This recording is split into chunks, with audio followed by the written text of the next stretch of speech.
ओ भाई, आज मुझे कबाड़ में मिला ये वाला टॉर्च। आप इसकी ब्रांडिंग जो है वो देख सकते हो, कुछ इस तरीके की केनेडे नाम की कुछ ये ब्रांडिंग है। और उसके साथ साथ इसका मॉडल नंबर भी देख सकते हो। और ये जो टॉर्च है इसके साथ मुझे काफ़ी बड़ी कन्फ्यूजन है यहाँ पे। तो वो कन्फ्यूजन क्या है, इसके लिए आपको पूरी स्टोरी सुनना पड़ेगा।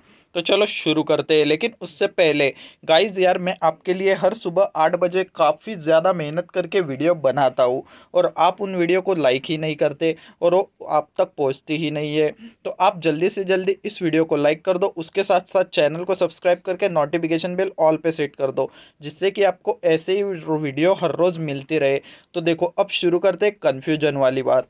तो देखो, ये जो टॉर्च है इसके साथ यहाँ पे हमें एक बटन भी देखने को मिलता है। तो बटन में तो कोई कन्फ्यूजन नहीं है, बटन क्लियर क्लियर बात है। एक बार दबाने पे ये जो आगे का फ्लैश है ये लगेगा, दूसरी बार दबाने पे ये साइड वाला फ्लैश, ये जो लाइट है ये लगेगा, और तीसरी बार दबाने पे दोनों भी ऑफ हो जाएगा। तो ये तो क्लियर सी बात है। तो अब कन्फ्यूजन वाली बात ये है कि ये जो टॉर्च है इसके अंदर ये जो सामने की साइड में लाइट लग रखी है ना, ये लाइट मैंने पहले भी काफ़ी सारी बार काफ़ी सारी टॉर्च के अंदर देखी है और उसको चलाया भी है। तो ये जो लाइट होती है इसको चलाने के लिए लगते हैं 4 वोल्ट, मतलब 3.7 वोल्ट की बैटरी से काफ़ी बढ़िया से चल जाती है। वो जो काले कलर की बैटरी आती है उससे भी चल जाती है। और ये जो साइड में लाइट लगे रखे हैं ना, तो ये लाइट जो है ये भी होते हैं यहाँ पे 3.7 वोल्ट के या फिर 4 वोल्ट के। तो ये तो बात क्लियर हो गई कि इस बैटरी के अंदर यहाँ पे 4 वोल्ट की वो जो काले कलर की बैटरी है वो चलनी चाहिए, या फिर जो लिथियम आयन बैटरी है वो होनी चाहिए। क्योंकि ये जो टॉर्च है वैसे वेट में भी काफ़ी ज़्यादा हेवी है। अगर इसमें 12 वोल्ट की या फिर 6 वोल्ट की बड़ी बैटरी होती तो इसका साइज भी थोड़ा बड़ा होता और उसके साथ साथ इसमें वेट भी रहता, लेकिन इसमें ज़्यादा वेट भी नहीं है, हल्का भी है। तो ये बात तो क्लियर है कि ये जो लाइट्स है ये वाला जो सामने वाला और साइड वाला, तो ये दोनों लाइट यहाँ पे 4 वोल्ट के ऊपर चलने वाले होने चाहिए। लेकिन देखो, अब आती है कन्फ्यूजन की बारी। तो पीछे की साइड में ये जो टॉर्च है रिचार्जेबल है। तो यहाँ पे आपको इस ढक्कन के ऊपर दिख रहा होगा 220 वोल्ट से लेके 240 वोल्ट और 50 हर्ट्ज के अंदर। तो यहाँ पे इसके अंदर तो प्लग दे रखा है, इसमें भी कोई बड़ी बात नहीं है। तो देखो यहाँ पे इसके अंदर हम, अरे यार खुल जा। तो इसके अंदर हम जैसे ही पिन लगाएंगे इसकी वाली, तो इसके अंदर एक कैपेसिटर ड्रॉपर सर्किट लगा रहता है, जो कि 4 वोल्ट के अंदर 220 वोल्ट को कन्वर्ट करके टॉर्च को चार्ज कर देगा। तो ये भी बात यहाँ पे इतनी क्लियर है। लेकिन अब बारी आती है कि इस साइड वाले स्लॉट की। तो इसके ऊपर आप ध्यान से देखोगे, देखो मैं आपको पास से दिखा देता हूँ। तो इसके ऊपर लिखा हुआ है 12V इन, मतलब 12 वोल्ट इन। तो अगर और इसमें सॉकेट भी जो 12 वोल्ट के अडेप्टर में आता है वही लग रखा है। तो भाई अगर इसमें 4 वोल्ट की टॉर्च बैटरी लग रखी है, 4 वोल्ट का एलईडी लग रखा है, तो यहाँ पे पीछे की साइड से इसको चार्ज करने के लिए 12 वोल्ट क्यों दिए गए? मतलब इसके अंदर क्या कोई 12 वोल्ट को 5 वोल्ट में 4 वोल्ट में कन्वर्ट करने वाला भी सर्किट हमें देखने को मिलेगा, या सीधा ही 12 वोल्ट से बैटरी चार्ज होगी? और इसमें होगी तो कौन सी वाली बैटरी होगी ऐसी? तो यहाँ पे जो है मोबाइल चार्जर का भी ऑप्शन दे सकते थे, जिससे ये 4 वोल्ट की बैटरी अगर इसमें होगी तो वो काफ़ी इजीली चार्ज हो जाती, लेकिन 12 वोल्ट का ऑप्शन क्यों दिया गया? तो ये मेरे समझ में नहीं आ रहा है। तो आप मुझे ये जो बात है उसको कमेंट करके ज़रूर बताना। वैसे तो इसको खोलने के बाद ये सब कुछ रात जो है, सब कुछ जो बात है वो हमारे सामने आने ही वाली है। तो चलो जल्दी से इसको पहले ओपन ही कर लेते हैं, क्योंकि ये जो है देखो, मैं स्विच को दबा रहा हूँ तो लाइट हल्की सी भी नहीं जल रही है, इसके अंदर कुछ भी लाइट नहीं चल रही है, कुछ भी नहीं हो रहा है। तो चलो इसको जल्दी से ओपन करते हैं और फिर हमें समझ में सब कुछ बात आ जाएगी, सारा जो कन्फ्यूजन है वो यहाँ पे दूर हो जाएगा।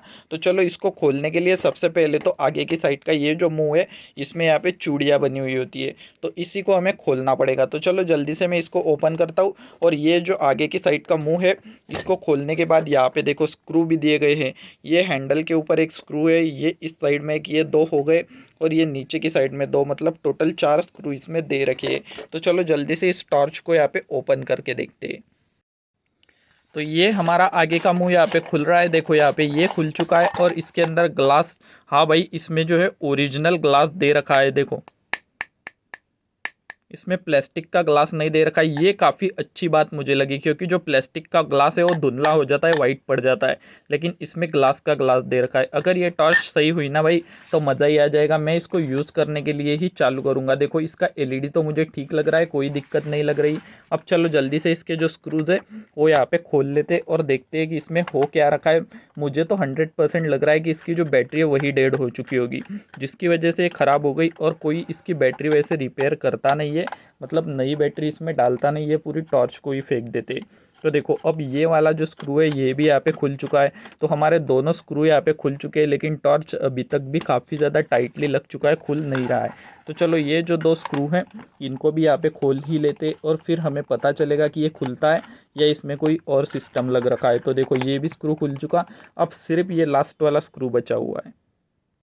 तो देखो गाइस सभी जो स्क्रू है वो हमारे खुल चुके हैं, और ये जो ढक्कन है ये ऊपर की साइड में हाँ कुछ इस तरीके से यहाँ पे खुलता है। तो ये हमारा खुल के सामने आ चुका है।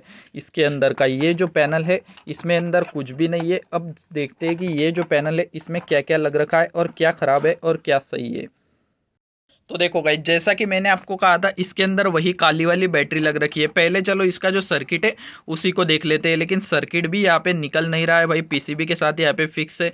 तो चलो उसको यहाँ पे छोड़ देते हैं। तो अब चलो यहाँ पे पहले इसकी फ्लैश लाइट को निकाल के देखते हैं। तो फ्लैश लाइट तो यहाँ पे मुझे सही लग रही है, इसमें कोई दिक्कत मुझे नहीं लग रही है। इसकी वायरें वगैरह भी सही सब कुछ से लग रखा है। तो चलो इसको भी यहाँ पे पैक कर देते और ये जो बैटरी है इसी को निकाल के देखते हैं कि ये कितने वोल्टेज की है।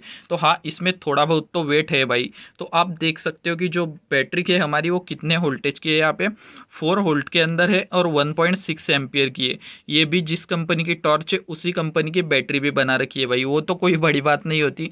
ये किसी भी टाइप की बैटरी के अंदर अपना जो नाम है उसको छाप लेते हैं। तो देखो ये यहाँ पे इसके पॉजिटिव निगेटिव है, तो शायद से इसकी बैटरी बदलने पर टॉर्च चालू हो जाए। लेकिन यहाँ पे मुझे चार्जिंग सर्किट भी देखना पड़ेगा कि इसमें कोई दिक्कत तो हो नहीं रखी। तो चलो जल्दी से ये जो चार्जिंग सर्किट है इसको भी यहाँ पे इसका जो स्क्रू है उसको मैं खोल देता हूँ और फिर हम इसको भी देख लेते हैं। तो गाइज़ मैंने यहाँ पे इसका जो चार्जिंग सर्किट था उसको भी खोल दिया है। तो आप देख सकते हो कि इसके ऊपर कुछ ज़्यादा कंपोनेंट नहीं लग रखे। इसमें भी वही चार्जिंग वाला सिस्टम है जो कि कैपेसिटर ड्रॉपर का है। तो देखो इसके अंदर जो 155J की ये कैपेसिटर लग रखी है, उसके साथ साथ कुछ ये दो बड़े बड़े रेजिस्टर्स लग चुके हैं, और ये यहाँ पे रहा हमारा 12 वोल्ट का जैक।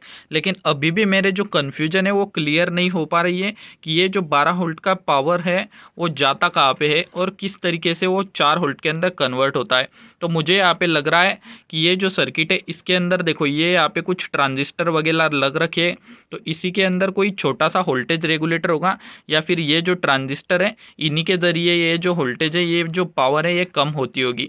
लेकिन ये जो चार्जिंग सर्किट है यहाँ पे ख़राब हो रखा है। मैं आपको दिखा देता हूँ कैसे। तो देखो यहाँ पे इसके अंदर आपको एक कैपेसिटर दिख रही होगी। मैं आपको देखो ठीक से दिखाने की कोशिश करता हूँ। तो देखो हाँ ये यहाँ पे जो कैपेसिटर है ना, ये कैपेसिटर यहाँ पे फट चुकी है। देखो इलेक्ट्रोलाइटिक कैपेसिटर है ये, जिसके अंदर से सब कुछ बाहर आ चुका है और ये फट चुकी है यहाँ पे। तो चलो देख लेते हैं कि ये किस पावर की थी, कितने वोल्टेज की थी। इसके ऊपर अगर कुछ लिखा हुआ होगा तो हाँ, तो ये जो है 220 माइक्रोफेरेड की और 16 वोल्ट के अंदर थी। लेकिन ये यहाँ पे फट चुकी है। तो इसको अगर हम नया डाल देंगे तो फिर जो हमारी ये जो टॉर्च की सर्किट है ये तो चालू हो जाएगी।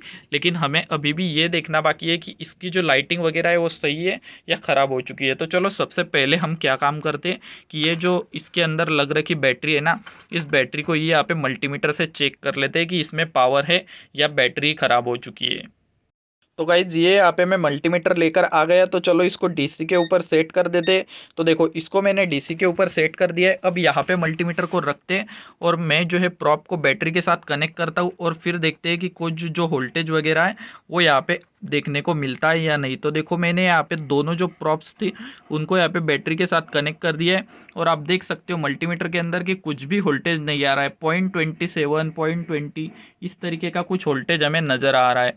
मतलब यहाँ पे जो बैटरी है वो पूरी तरीके से डेड हो चुकी है, ख़राब हो चुकी है। तो चलो इस बैटरी को यहाँ से निकालते और यहाँ पे जो लिथियम आयन सेल है ना उसको कनेक्ट करके देखते हैं। फिर देखते हैं कि इसका जो आगे का फ्लैश है और ये जो साइड की लाइटिंग है ये चलती है या नहीं। चलो अब मैं कुछ सोल्डरिंग आयरन वगैरह नहीं लगाता हूँ, इसको सीधा कटर से ही कट कर देते और उसके बाद इसको जो है छील के हम जो है हाथों से ही कनेक्ट करके देखेंगे कि लाइट वगैरह लगता है या नहीं। तो देखो दोनों वायर जो है वो कट चुके हैं। अब ये जो बैटरी है किसी भी काम की नहीं है। वैसे कबाड़ में बेच सकते हैं, लेकिन कबाड़ में भी मुझे पता नहीं कि बिकेगी कि नहीं। तो इसको जो है हम किसी और वीडियो में रिपेयर करने की कोशिश भी करेंगे, क्योंकि इस तरीके की काफ़ी सारी ख़राब बैटरी मेरे पास जमा हो रखी है। तो ये देखो गाइज मैंने यहाँ पे जो वायरें थी उनको छील भी दिया है। अब जल्दी से 18650 जो लैपटॉप की बैटरी है उसको लाते और यहाँ पे कनेक्ट करके देखते हैं। तो ये देखो मैं यहाँ पे 18650 लैपटॉप की बैटरी लेकर आ गया। तो चलो जल्दी से इसको इसके साथ कनेक्ट करते हैं इन वायरों के साथ और देखते हैं कि इसका जो लाइट है वो जलता है या नहीं। तो देखो ये जो ब्लैक वाली वायर है उसको पीछे की साइड में लगाते हैं और जो रेड वाली वायर है उसको आगे की साइड में लगाना पड़ेगा। एक हाथ से लगाने में भाई काफ़ी ज़्यादा दिक्कत यहाँ पे मुझे आ रही है। तो देखो यहाँ पे मैंने लगा दी और आप देख सकते हो भाई कि हमारी टॉर्च यहाँ पे चालू हो चुकी है। देखो मैं आपको सामने की साइड से दिखाने की कोशिश करता हूँ। तो देखो यहाँ पे हमारी जो टॉर्च है उसका लाइट जल चुका है। अब मैं ये एक बार जो है इसका सेल जो है उसको हटा के दिखा देता हूँ। देखो ये कुछ इस तरीके का रह रहा है और जैसे ही मैं सेल को कनेक्ट करता हूँ तो हमारी जो लाइट है, जो टॉर्च है, उसका लाइट जल रहा है। काफ़ी ज़्यादा यहाँ पे स्टूडियो में लाइट है, इसकी वजह से ये आपको धीमा दिख रहा होगा, लेकिन पूरी ब्राइटनेस के साथ ये जल रहा है। तो चलो अब जो साइड की लाइट है उनको ऑन करने की कोशिश करते हैं। उसके लिए ये जो स्विच है इसको मैं एक बार दबा देता हूँ यहाँ पे, और अब ये जो है इसको इस तरीके से पलटा भी देते हैं जिससे कि हमें ये सामने की साइड में देखने को मिले। अब चलो मैं फिर से ये जो वायर है इनको कनेक्ट करता हूँ जो बैटरी है उसके साथ में, और देखते हैं कि ये जो है लग पाता है या नहीं यहाँ पे। तो देखो मैंने ये दोनों वायरें सामने की साइड में ले आ चुका हूँ। अब इनके साथ हम जो है इस वायरों को कनेक्ट कर दे। तो देखो गाइस यहाँ पे मैंने बैटरी कनेक्ट की और वैसे ही जो स्विच दबाया तो ये जो है यहाँ पे लाइट जलना शुरू हो चुका है। देखो जो साइड का लाइट है वो भी जल रहा है, काफ़ी ज़्यादा ब्राइट जल रहा है। मैं इसको बंद करवा के भी दिखा देता हूँ। देखो जैसे ही मैंने वायर को थोड़ा सा हटाया तो लाइट बंद पड़ चुकी है। अब फिर से लगाने की कोशिश करता हूँ तो ये यहाँ पे बैटरी जो है ठीक से लग नहीं पा रही है। तो देखो यहाँ पे ये जो है चालू हो जा रहा है, मतलब ये जो टॉर्च है इसके अंदर कोई भी दिक्कत नहीं है। इसकी जो बैटरी थी वही ख़राब हो रखी थी, इसकी वजह से इसको फेंका गया है। तो यहाँ पे मेरा तो फ़ायदा हो गया क्योंकि ये मुझे सिर्फ और सिर्फ 15 रुपये के अंदर मिल गई। तो उसके अंदर मुझे ये जो है काफ़ी पावरफुल एलईडी फोकस भी मिल गया, उसके साथ साथ ये साइड में पावरफुल लाइट्स भी मिल गए, इतना सब कुछ मिल गया। बस ये जो चार्जिंग सर्किट है, अगर मुझे इस टॉर्च को रिपेयर करना रहा तो एक कैपेसिटर बदलना पड़ेगा और इस तरीके की एक बैटरी इसके अंदर डालनी पड़ेगी, फिर ये जो टॉर्च है चालू हो जाएगी। तो गाइज़ आपको ये वीडियो कैसा लगा मुझे कमेंट करके ज़रूर बताना, और अगर ज़रा सा भी वीडियो अच्छा लगा हो, मेरी मेहनत आपको लगता है कि यहाँ पे वेस्ट नहीं जानी चाहिए, तो आप इस वीडियो को जो है लाइक कर दिया करो और उसके साथ साथ एक अच्छा सा कमेंट भी कर दिया करो, और उसके साथ साथ चैनल को सब्सक्राइब करके नोटिफिकेशन बेल भी ऑल पे सेट कर दो। तो मैं मिलता हूँ आपको कल सुबह 8 बजे किसी और ऐसे इंटरेस्टिंग किसी ना किसी प्रोडक्ट के साथ, टॉपिक के साथ। तब तक के लिए बाय बाय गाइज़। आप जो पुराने चैनल के ऊपर के वीडियोज़ है उनको देख लीजिए।